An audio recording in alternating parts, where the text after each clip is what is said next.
मु कृष्णचंद्र दास मु खैरा ब्लॉक बालेश्वर जिला जड़े समाजसेवी रूप काम करे।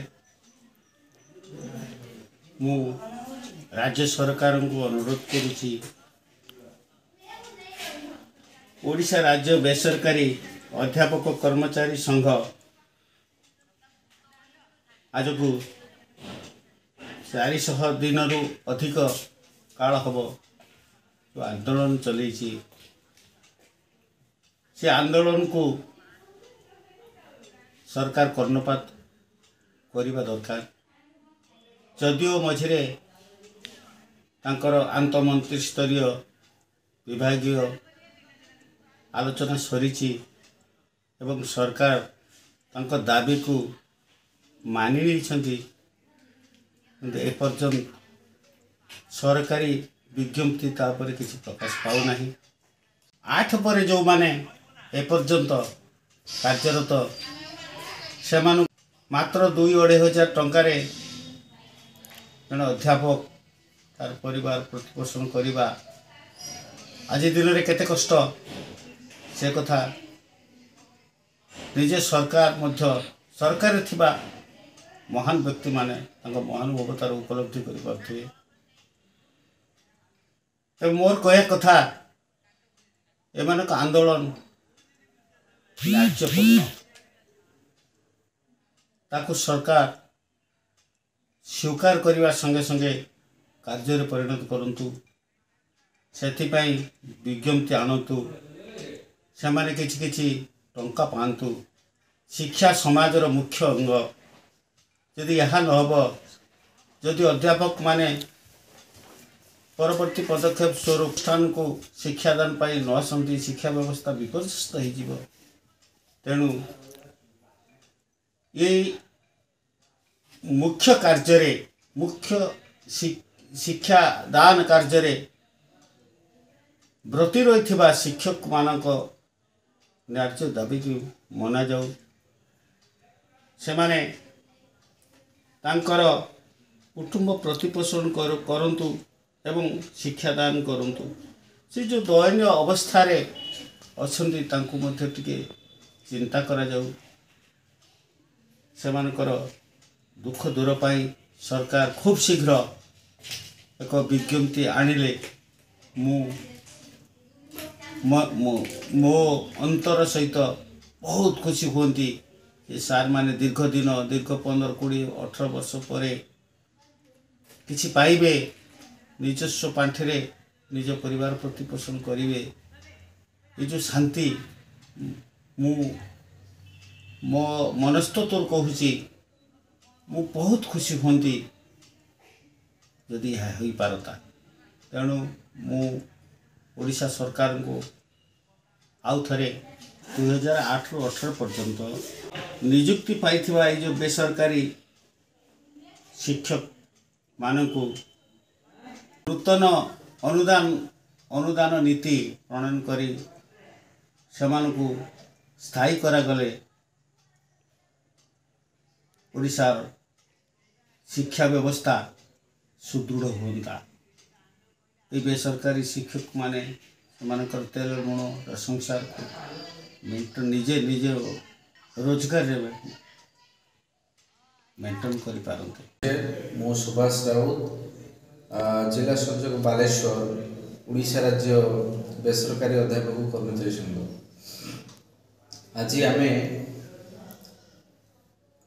सरकार के पाखरे गोटे कथा पुनर्बार अवगत करिया चाहूँ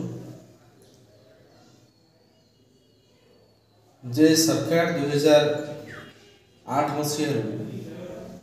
2018 मसीहा पर्यंत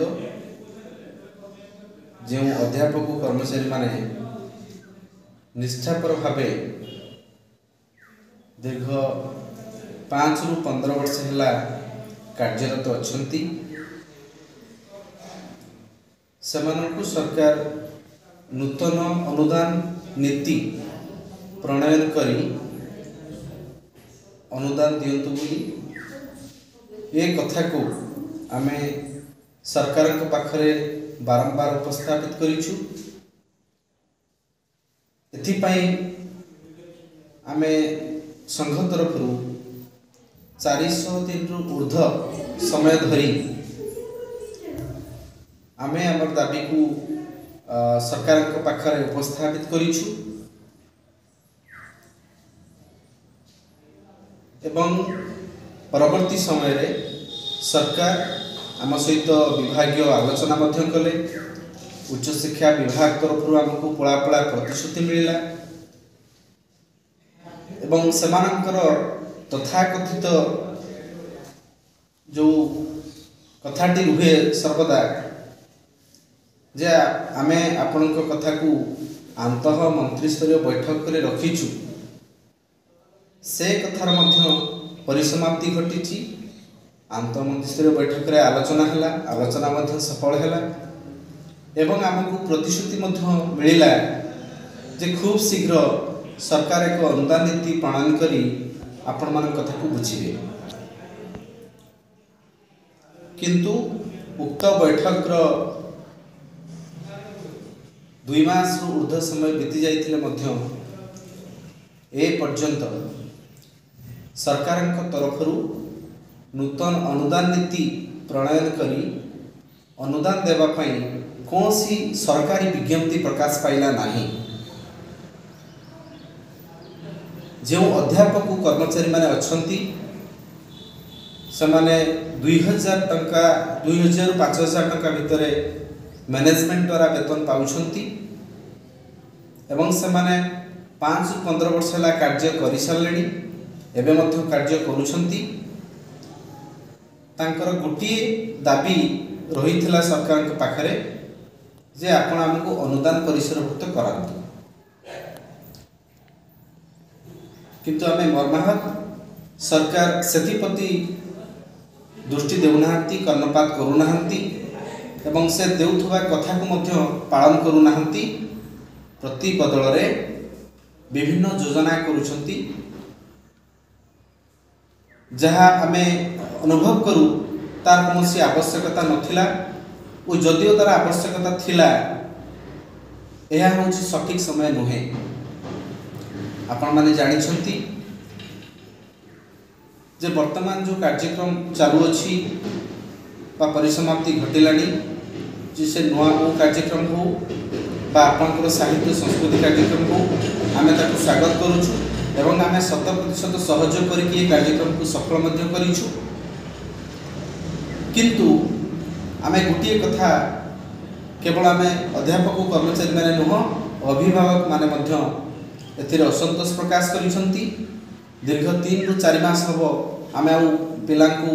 पाठ पढ़ारे व्याघात सृष्टि हेछि जेहेतु आगामी दिन रे पिलाकर काउंसिल एग्जाम अछि। ई 4 मास हला बा 3 मास रु ऊर्ध्व समय हला पिला मानकर पढ़ारे व्याघात सृष्टि हेछि जा द्वारा पिला माने पाठ पढ़ी पारि नाहंती बा ठीक भाव में क्लास ही नहीं। ये सब तमाम कार्यक्रम चली जदि ये सब तमाम कार्यक्रम पाई सरकार का पाखरे विपुल अर्थराशि अच्छी ताहले ये बिना वेतन रे जो माने बिना वेतन रे सरकार जो माने को कार्य संपादित करे नहीं छंती तांका प्रति सहृदयतार सहित एबे भी समय अच्छी आसंता बाय गत जनवरी 30 तारिख मध्य रे ये कथा को विचार करी 2008 रु 2018 मसीहा पर्यंत अनुदान दियंतु नचेत आगामी दिन रे जो साधारण निर्वाचन अच्छी बालेश्वर जिला पक्षरु